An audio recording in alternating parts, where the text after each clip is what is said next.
তো অনেক দিন পরে একটা ভিডিও নিয়ে চলে এসেছি। এটা বেশ কয়েকদিন আগেকার ভিডিও, গ্যালারিতে অনেক দিন ধরেই ছিল।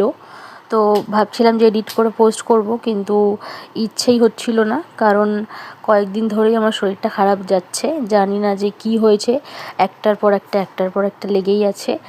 কয়েকদিন আগে হলো পেট ব্যথা, ওটা ঠিক হলো, তারপর এখন আবার ঠান্ডা লেগেছে, জ্বর। যাই হোক, কোনো না কোনো কিছু লেগেই আছে।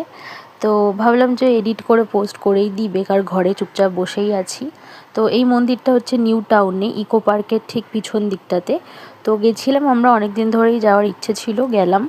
খুবই সুন্দর, খুবই শান্তশিষ্ট পরিবেশ, আর মূর্তি আছে বড় বড় দুটো বাইরে, শিব ঠাকুরের আর হনুমানজির, খুবই ভালো লাগলো। আর এটা তো জানোই তোমরা, অনেকে ইকো পার্কের পিছনের গেটের থেকে ঢুকতে হয় এই রাস্তাটায়। তো আমি কোনো দিনই আসিনি, এই প্রথমই এলাম এই রাস্তাটাতে। খুবই সুন্দর, মনে হচ্ছিলো যেন একটা অন্য জগতে চলে এসেছি।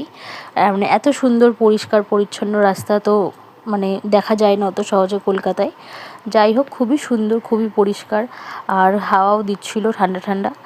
যাই হোক, আর এই দেখো এদিকে আসছে একটা টয় ট্রেন, মনে হচ্ছিলো যেন আমি দার্জিলিংয়ে চলে এসেছি সত্যিকারের। যাই হোক, তো এখন আমরা বেরিয়ে যাব।